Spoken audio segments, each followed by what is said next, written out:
1장, 4장, 1절에서 30절, 우리 이 시간은 16절부터 읽도록 하겠습니다. 16절. 예수께서 그 자라나신 곳 나사렛에 이르사 안식일에 늘 하시던 대로 회당에 들어가서 성경을 읽으려고 서심해 선지자 이사야의 글을 들이거늘 책을 펴서 이렇게 기록된 데를 찾으시니 곧 주의 성령이 내게 임하셨으니 이는 가난한 자에게 복음을 전하게 하시려고 내게 기름을 부으시고 나를 보내사 포로된 자에게 자유를 눈먼 자에게 다시 보게 함을 전파하며 눌린 자를 자유롭게 하고 주의 은혜의 해를 전파하게 하려 하심이라 하였더라. 책을 덮어 그 맡은 자에게 주시고 앉으시니 회당에 있는 자들이 다 주목하여 보더라. 이에 예수께서 그들에게 말씀하시되 이 글이 오늘 너희 귀에 응하였느니라 하시니 그들이 다 그를 증언하고 그 입으로 나오는 바 은혜로운 말을 놀랍게 여겨 이르되 이 사람이 요셉의 아들이 아니냐. 예수께서 그들에게 이르시되 너희가 반드시 의사야 너 자신을 고치라 하는 속담을 인용하여 내게 말하기를 우리가 들은 바 가버나움에서 행한 일을 내 고향 여기서도 행하라 하리라. 또 이르시되 내가 진실로 너희에게 이르노니 선지자가 고향에서는 환영을 받는 자가 없느니라.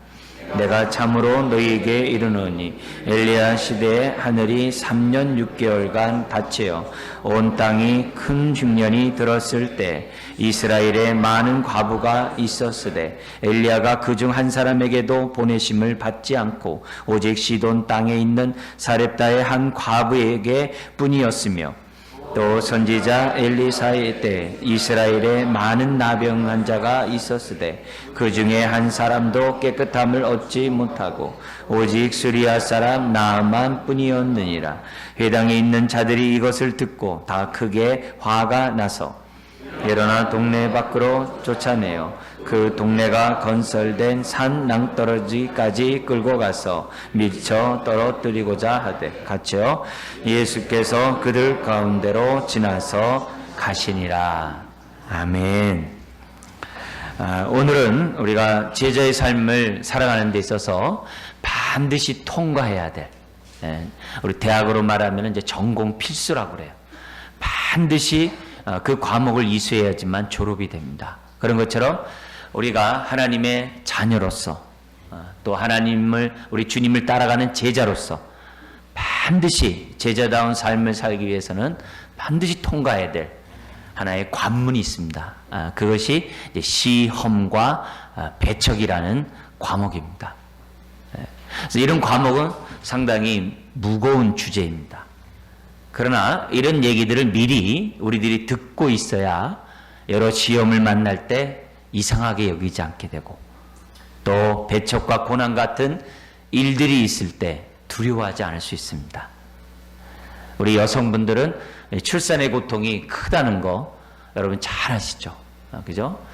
근데 처음 출산한 그런 사람들은 그 아프다는 얘기를 많이 들었기 때문에 그 고통을 참아내는 것 같아요. 남자들 군대 가는 거 쉽지 않습니다. 근데 군대에 대한 얘기들을 많이 들었기 때문에 군대 가서 여러 가지 제약, 어려운 일들 다 감당합니다. 한 걸음 더 나가 어떤 사람들은 일반 군대 가는 것도 싫어서 특수부대 가죠. 특수부대 간 사람이 왜 이렇게 힘드냐, 왜 이렇게 어렵냐, 왜 뭐 이렇게 막 고통스럽게 하냐 그렇게 얘기하나요. 오히려 그런 데서 짜릿함을 느낀대요.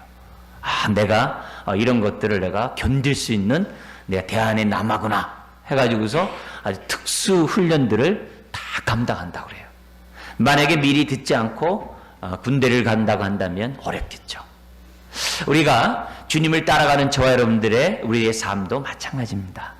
제자의 삶이 우리가 좋은 것만, 편안한 것만, 여러 가지 아주 이렇게 유익하고 우리가 말하는 아주 이렇게 행복한 그런 모습만 있는 것이 아닙니다. 많은 부분에 있어서 시험이 있고 또 배척이 있고 많은 아픔이 있고 고난이 있고 힘든 일들이 우리들의 삶에 있다는 사실을 우리가 분명히 알고 있어야 됩니다. 그래야 그런 시험이나 배척을 당할 때 미리 준비할 수 있죠. 미리 준비할 수 있죠. 그리고 감당할 수 있습니다. 그러나 우리들이 이런 것들에 대해서 미리 알고 예방하고 준비하지 않으면 우리가 시험과 여러 가지 배척을, 고난을 당할 때마다 낙망하죠. 정말 두려워하죠. 때로는 원망하기도 하고 불평하기도 하고 누구 탓을 하기도 하죠. 그런 의미에서 오늘 우리가 주님을 따라가는 정말 좁은 길, 생명의 길, 의의 길, 복된 길을 가려고 하는 저 여러분들의 삶에는 반드시 통과해야 될 이 관문, 시험과 이 배척이 있다는 사실을 저 여러분들이 유념했으면 좋겠습니다. 우리가 신앙생활하고 주님을 따라갈 때마다 주님의 일거수일투족이 우리에게 유익이 됩니다. 생명이 되고 능력이 되고 교훈이 됩니다. 그래서 예수님의 행적에 대해서, 주님의 말씀하심에 대해서, 일거수일투족에 대해서 우리는 관심을 갖고 있고 묵상하고 또 이런 설교 시간을 통해서 주님의 일생에 대해서 여러분들에게 소개를 합니다. 많은 것들을 여러분들에게 소개했고 그동안도 많은 말씀을 들었습니다. 예수님에 대한 이 행적을 우리가 좀 이 시간에 짧은 시간이지만 잠깐 우리가 설명하고 그 가운데 이 시험과 배척이 어떤 위치에 속해 있는지 그런 식으로 오늘 좀 말씀을 좀 전하려고 합니다. 주님의 행적을 크게 7가지로 나눌 수가 있는데요. 이런 행적 7가지가 오늘 우리들이 신앙생활에 한 학년, 2학년, 3학년 올라가는데 한 스테 한 스테 올라가는 데 있어서 반드시 필요한 우리의 영적 일생이기도 합니다. 그래서 주님의 일생을 보면서 우리의 신앙의 일생, 제자의 삶을 살아가는 우리 단계들을 저와 여러분들이 교훈 삼을 수 있고 내가 지금 어떤 위치에 있구나, 내가 어디쯤 가고 있구나, 내 신앙의 수준이 어디에 있구나, 내가 또한 제자로서 지금 어떻게 살고 있구나, 이런 것들을 잠시 우리 주님의 우리 일생의 행적을 우리가 요약하면서 이 시간에 한번 점검했으면 좋겠습니다. 그게 7가지 중에 첫 번째는 주님의 탄생입니다. 성탄절 곧 다가옵니다. 우리 주님이 이 땅에 오실 때 어떻게 잉태됐습니까? 동정녀 마리아에게 어떻게 잉태됐어요? 성령으로 잉태됐어요. 보통 생육법에 의해서 우리 주님이 태어나시지 않았습니다. 성령으로 잉태되었어요. 왜요? 보통 생육법으로 태어난 모든 인류는 죄 아래 태어나기 때문에 그래요. 성령으로 잉태된 것은 죄 없이 육신을 입고 이 땅에 태어나기 위해서 주님은 성령으로 잉태되셨어요. 그러면 왜 사람으로 오셨냐? 죄 없는 사람으로 오셨냐? 다른 게 아니라 저와 여러분들의 죄를 대신 담당하여 피 흘려 죽기 위하여, 대신 죽기 위하여 주님은 육신을 입고 이 땅에 오셨어요. 피 흘린 제물이 돼 죄가 없는 제물이 돼야 저 여러분들을 위해 대신 죽을 수 있는 거 아닙니까? 그래서 우리 주님은 성령으로 잉태되고 이 땅에 오셨어요. 오늘 우리가 새로운 출발하고 제자로서의 첫 발을 내디려면 어떻게 됩니까? 반드시 성령으로 거듭나야 됩니다. 성령으로 거듭나지 않으면 제자의 삶을 첫 발을 내디딜 수가 없어요. 주님을 따라갈 수 없어요. 믿음의 삶의 첫걸음을 내디딜 수가 없습니다. 성령으로 거듭나려면 어떻게 돼야 됩니까? 회개가 있어야죠.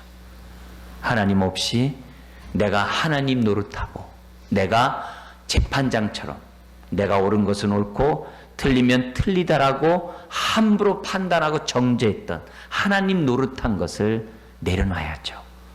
회개는 생각을 고쳐먹는 거라 그래요. 내가 하나님이 아니라 피조물이구나. 생각을 고쳐먹어야 됩니다. 뿐만 아니라 생수의 근원이신 하나님을 떠나서 생수를 얻고자 웅덩이를 파는 나의 스스로 살고자 하는 그 행동을 내려놔야죠. 우리는 생수의 근원이신 하나님과 접붙임 받을 때 우리는 살 수 있습니다. 여러분, 밑둥이에 잘린 나무가 시드는 것처럼 일순간은 살지만 수분이 마르면 시든 것처럼 그런 인생을 살면 안 되죠. 우리의 생수의 근원이신 주님과 첫 붙임 바 되어서 우리가 영생해야 될 줄 믿습니다. 이것이 뭐예요? 성령으로 거듭나는 거예요.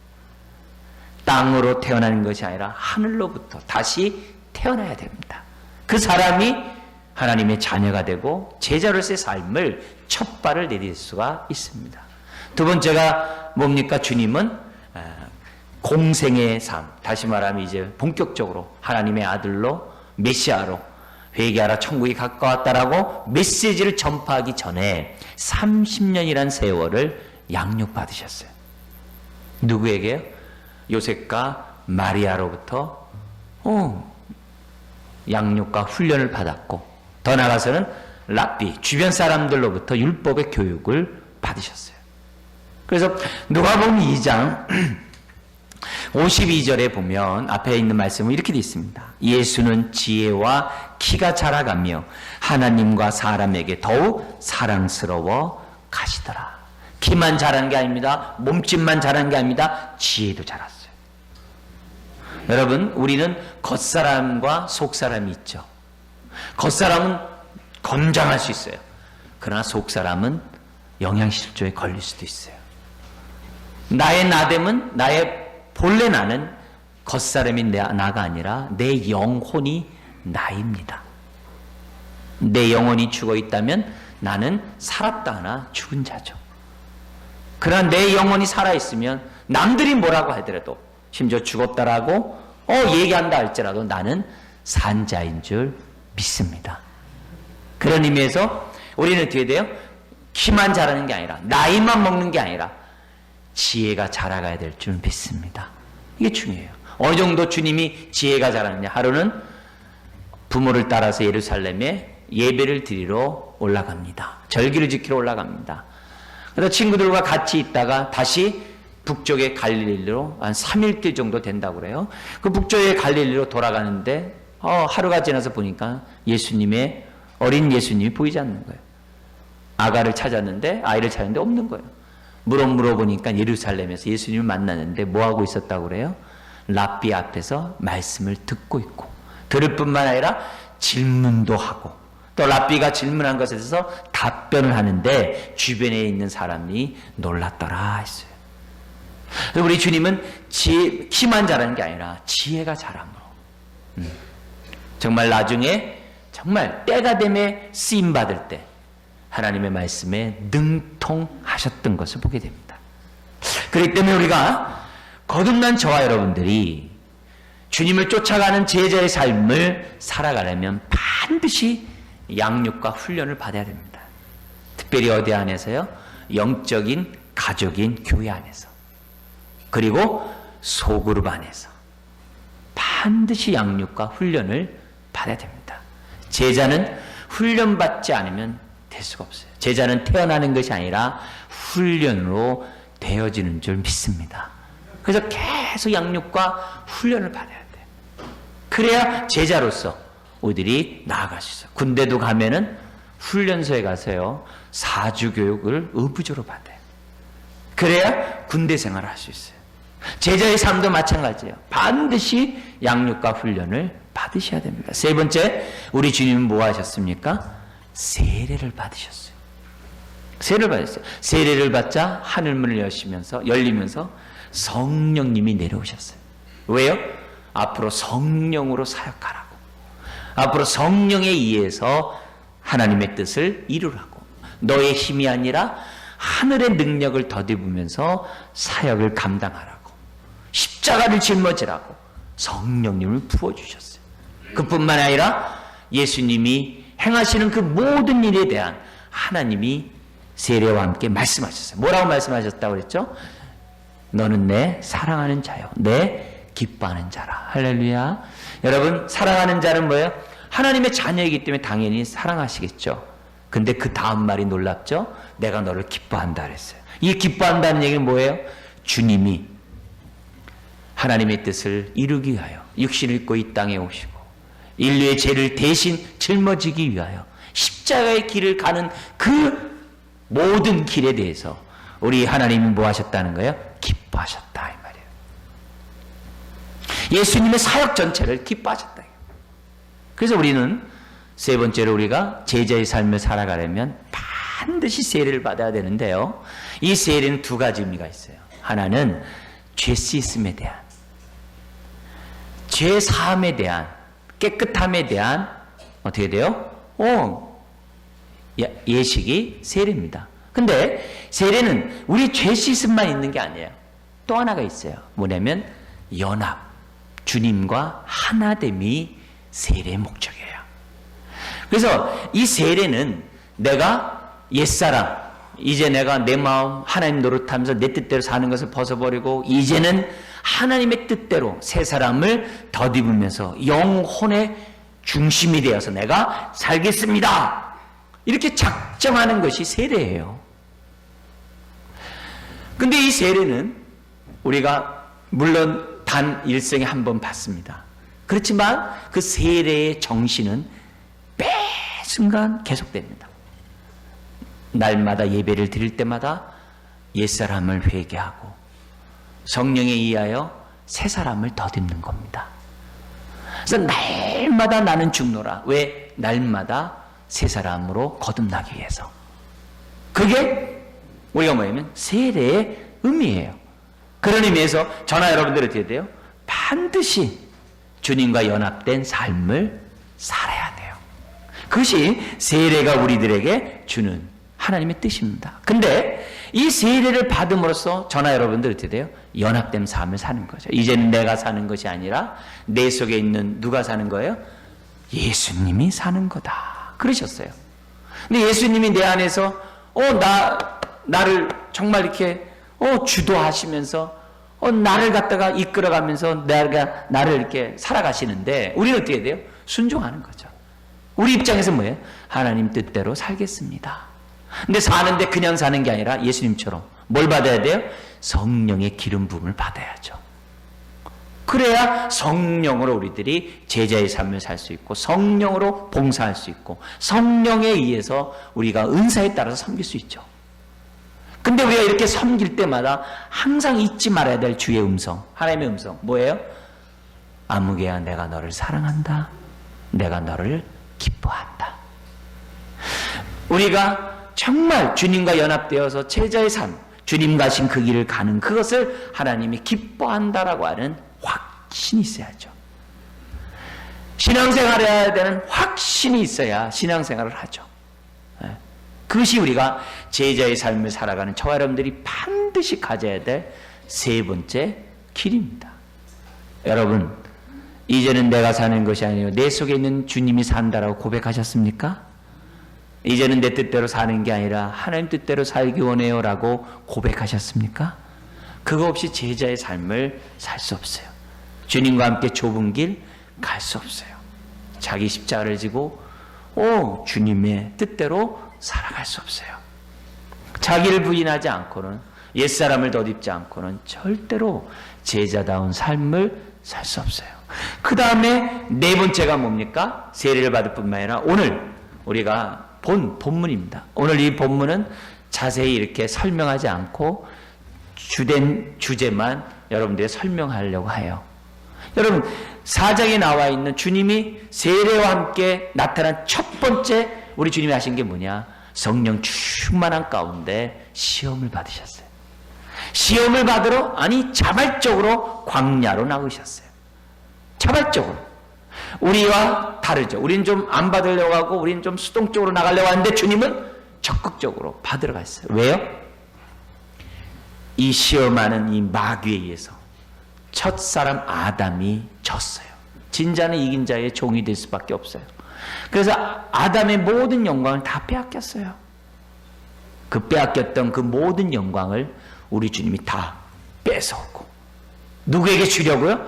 오늘 저와 여러분들에게 주시려고 우리 주님이 시험당하는 자에게 일부러 시험 받으셨어요.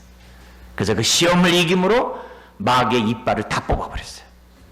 마귀의 삼지창이라고 3대 병기가 있어요. 그게 뭡니까? 육신의 정욕과 안목의 정욕과 이생의 자랑이에요. 그것으로 아담을 꾀었고 인류를 다 꾀었어요.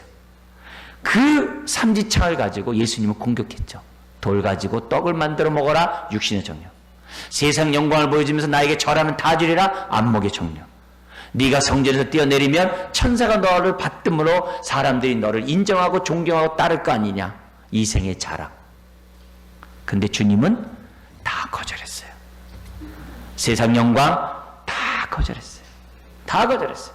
그 시험을 말씀으로 이기심으로 시험하는 자의 삼지창을 뺏어버렸어요. 뺏어버렸어요. 그리고 오고 오는 사람들에게, 시험당하는 많은 사람들에게 우리 주님이 도와주세요. 감당할 수 있도록 도와주세요. 시험당하는 자들을 능히 도와주시느니라. 히브리서 2장 18절에 말씀하셨어요.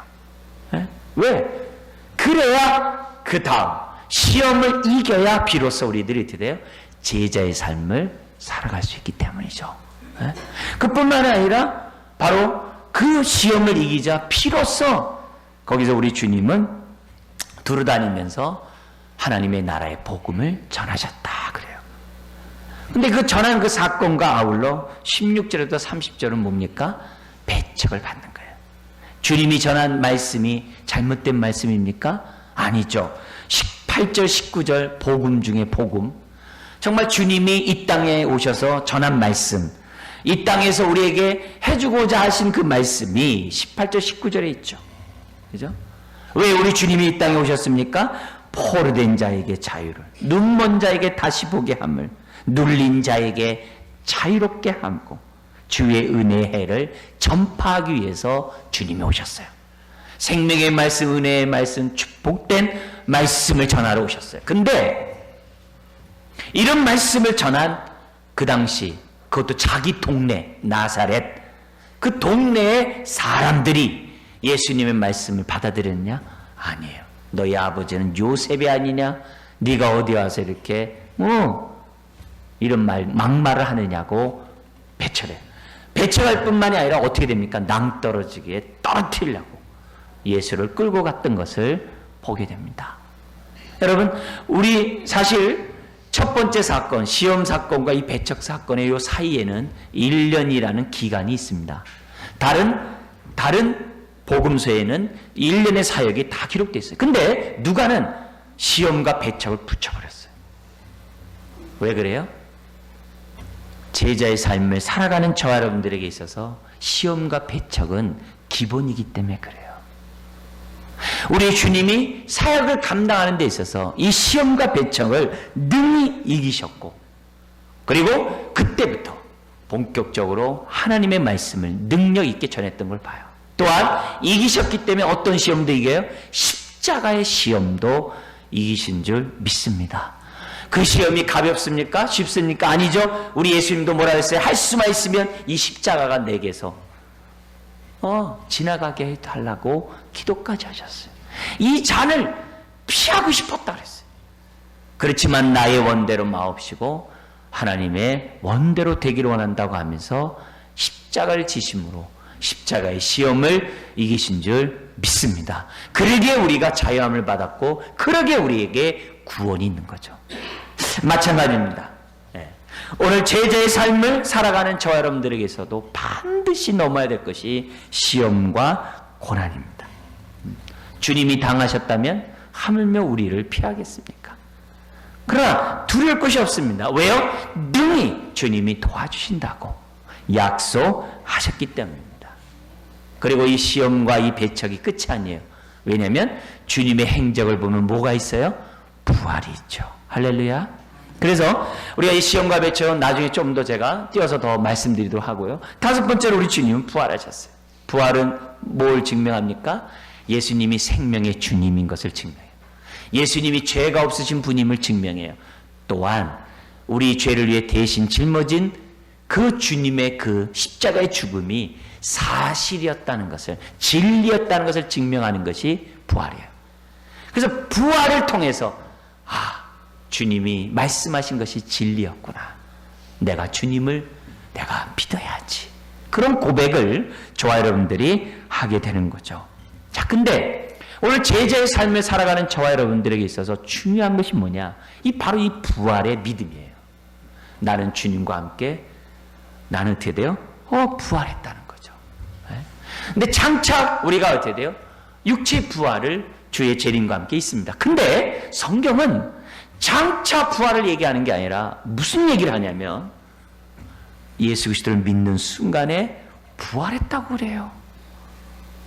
너무 우리가 이해하기 어려운 그런 표현을 씁니다.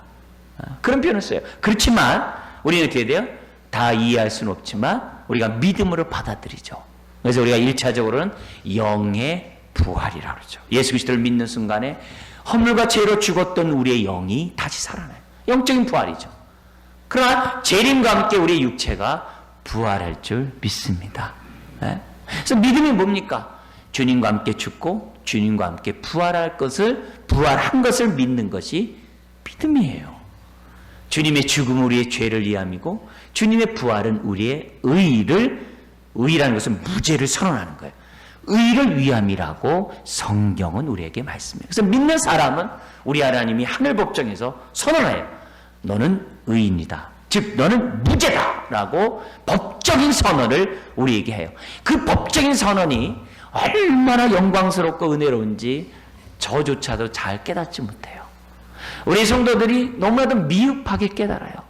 너는 의롭다 라는 그 말은 주님과 함께 동일한 영광스러운 존재라는 거예요. 그걸 우리가 언제 깨닫느냐? 나중에 주님 나라 가면 깨닫죠. 그러나 지금은 희미하게 부족하게 깨달을 뿐이에요. 안타깝지만 어쩔 수 없어요. 주님은 부활하셨어요. 그래서 제자들은 어떻게 살아야 됩니까? 시험을 통과한 저와 여러분들이 어떻게 살아야 된다는 거예요? 부활의 능력 가운데 살아야 한다는 거예요. 그래서 바울이 빌립보 성도들에게 쓴 편지가 있어요. 빌립보서죠. 거기 보면 3장 10절 이하에 이런 얘기예요. 나는 그리스도와 우리 예수님의 부활의 권능과 그 고난에 참여하기 위하여 그것을 내가 깨닫도록 하기 위하여 내가 오늘 십자가에 죽노라 해요. 이렇게 십자가에 내 자신을 못 박는 이유는 다른 게 아니라 부활의 능력을 덧입기 위함이라 했어요. 이 얘기는 무슨 말이냐면 신앙생활은 날마다 부활의 능력 가운데 살아야 한다는 것을 우리들에게 보여줘요. 예를 들어 십자가의 신앙은 있는데 부활 신앙이 없다고 했을 때 어떤 일이 벌어집니까? 회개를 해요. 하나님 용서해 주세요. 회개는 해요. 근데 울어요. 좋아요. 울고 회개는 해요. 근데 그 순간에 부활의 능력을 덧입지 않으면 어떻게 될까요? 그 사람은 또다시 그 죄를 또 범해요. 그 사람은 회개한 다음에 돌이켜서 다시 옛사람대로 그대로 또 살아요. 왜요? 그 순간에 부활의 능력을 체험하지 못했기 때문에. 주님의 십자가가 나의 죄 때문이라는 것을 확인하고 감사하고 그리고 내가 다시 부활의 능력을 더듬으면서 일어나야 되는데 그냥 울고 끝났거든요. 그러니까 죄에서 돌이키지 못해요. 이거는 회개뿐만이 아니라 매 순간 옛사람을 벗어버리고 날마다 새 사람을 더듬는데 그 더듬는 그 신앙이 바로 부활의 신앙이거든요. 땅의 것을 죽이고 위의 것을 바라보는 것. 다툼과 시기와 미움과 질투와 원망을 벗어버리고 옛사람을 벗어버리고 사랑과 용납과 하나됨을 추구하는 옛사람을 더듬는 것은 부활의 능력 없이는 안 돼요. 어떻게 나를 미워하는 자에게 긍휼력입니까? 나에게 해코지 하는 자에게 내가 어떻게 축복 기도를 합니까? 부활의 능력을 덧입을 때 감당할 수 있어요. 그래서 제자는 반드시 부활의 능력을 덧입어야 돼요. 6번째 주님 뭐 하셨어요? 승천하셔서 하늘 보좌 우편에 앉은 줄 믿습니다. 하늘 보좌 우편에 앉아서 본래의 영광을 가지셨어요. 왜? 원래 그 자리가 예수님 자리니까. 하나님이시니까. 근데 그 자리에 앉아서 가만히 계십니까? 아니죠. 이 땅에서 행하셨던 3가지 일을 하시죠. 어떤 일이요? 선지자로서 성령님을 선지자직으로서 계속 성령님을 보내주셔서 우리를 진리 가운데 인도하세요. 제사장직으로서 뭐예요? 저와 여러분들을 위하여 죄와 연약함을 위하여 기도하는 줄 믿습니다. 주님이 나를 위해 기도하세요. 지금도. 그리고 왕으로서 이 세상을 통치하고 다스리고 계세요. 그렇기 때문에 오늘 우리가 제자의 삶을 살아가는 저와 여러분들은 뭘 바라봐야 돼요? 나는 주님과 하나이고 내 안에 주님 있고 내가 주님 안에 있으니까 내 자리는 어디예요? 주님과 같이 하늘 보좌 우편이라는 믿음을 가져야 되는 줄 믿습니다. 그게 우리의 자리예요. 내가 갈 자리예요. 그렇기 때문에 이 땅에 살아가면서 우리는 어떻게 됩니까? 제자의 삶을 살아갈 수 있는 거고, 이 땅에 살아가면서 우리가 어떻게 돼요? 그 자리에 앉는 그런 어떻게 돼요? 확신 속에서 살아가는 거예요. 이것이 모세에게 도전을 줬어요. 나는 이 땅에서 공주의 딸의 아들로서의 모든 애굽의 모든 부귀영화를 누리는 것보다 나는 어떻게 돼요? 그 자리에 앉기 위하여 그 모든 것을 백성들과 함께 고난을 당하기를 자처했더라고. 모세는 고백을 합니다. 애굽의 모든 부귀영화를 다 버리는 이유가 뭐예요? 하늘나라 보좌 우편을 받기 때문인 줄 믿습니다. 그런 사람이 어떻게 돼요? 좁은 길 가는 사람이고, 그런 사람이 주님을 닮아가는 사람이 되는 거고, 그런 사람이 잃어버렸던 하나님의 형상을 회복하게 되는 하나님의 제자가 되는 줄 믿습니다. 그래서 제자는 항상 푯대를 바라봐야 돼요. 주의 나라를 바라봐야 돼요. 더구나 에베소서 2장 5절 6절에는 뭐라 그래요? 기가 막힌 말을 해요. 우리는 주님과 함께 죽고 주님과 함께 부활할 뿐만이 아니라 이미 주님과 함께 보좌 우편에 앉았느니라 그래요. 이미 앉아있대. 우리 여기 앉아있는데 보좌 우편에 앉아있대. 왜 그래요? 내 안에 주님 안에 내가 있기 때문에, 주님이 있는 그곳에 곧 내가 있다는 그 표현입니다. 우리 이런 말 있죠. 따놓은 아주 당상이라는 이런 표현 쓰잖아요. 마땅히 그 자리는 우리 자리인 줄 믿습니다. 그러니까 우리가 뭐예요? 신앙생활 하는 거고 제자의 삶을 사는 거죠. 마지막으로 주님은 어떤 일을 했어요? 재림합니다. 재림은 뭘 얘기해요? 구원은 완성이 되고 악은 사라지는 것을 말하죠. 영원히 새하늘과 새 땅 속에 주님과 하나 되는 거죠. 눈물이 없고 병이 없고 사망이 없습니다. 그래서 재림을 통해서 우리의 모든 것이 회복되고 완성이 됩니다. 그래서 제자들은 재림을 사모하게 돼 있어요. 이 땅에서 천년만년 살려고 하는 게 아니라 다시 오실 주님을 예비하게 되어 있어요. 그게 제자의 삶. 그러니까 예수님의 일거수일투족이 다 뭐가 되는 거예요? 제자로서의 삶을 살아가는 저 여러분들의 기준이 돼요. 모범이 돼요. 여러분 어느 수준에 있습니까?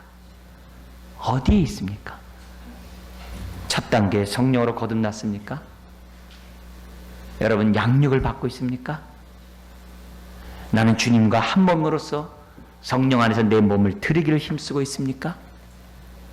나는 시험과 배척을 나는 통과한 자입니까? 나는 정말 부활의 능력 가운데 살고 있습니까? 보좌 우편에 내가 앉아 있음을 확신합니까? 그리고 재림을 사모하면서 주님 가신 길을 가고 있습니까?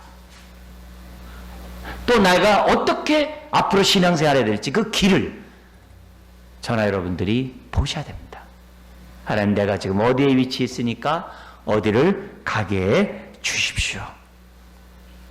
여러분 특별히 오늘 이 시간에 시험과 배척에 대한 우리 과목을 좀 더 설명하기를 원합니다. 여러분 시험과 배척을 통과하지 않으면 제자다운 삶을 살지 못해요. 주님의 제자들 가운데 베드로 아시죠? 베드로는 3년 동안 주님을 따라가 다녔어요. 그러나 마지막 그의 이 땅에서의 시험, 이 땅에서의 그 시험 앞에 베드로는 무너졌어요. 베드로만 무너진 것이 아니라 제자들 다 무너졌어요. 심지어 가룟 유다는 은 30이 예수를 팔 정도로 완전히 끝났어요.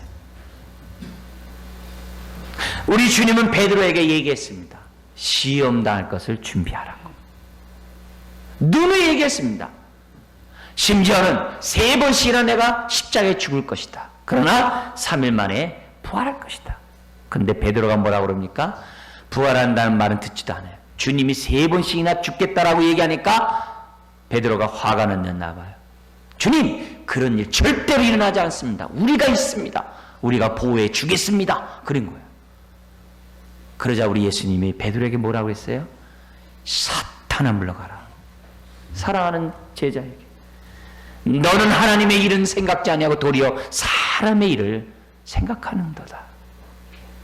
졸제 사탄이 돼버리는. 여러분, 그리고 나서 우리 주님은 베드로에게 얘기했어요. 네가 나를 3번 부인할 건데 나는 너가 믿음이 떨어지지 않도록 기도하겠다. 그래 너는 회개하고 돌이킨 다음에 너희 형제들을 굳게 하라. 그랬어요. 이 얘기는 뭡니까? 많은 성도들이 시험에 넘어진다는 거죠. 특별히 배척의 시험에 넘어진다는 거죠. 그렇지만 우리 주님이 베드로를 기도하고 붙잡고 있었어요. 너는 돌이켜. 너는 굳게 선 다음에 시험에 든 제자들을, 성도들을 굳건히 할 것을 요청을 합니다. 베드로가 이 시험에 탈락했기에 그는 어떻게 돼요? 그 순간에 제자로서의 삶을 살지 못했어요. 그런데 부활의 주님이 베드로에게 나타났어요. 할렐루야.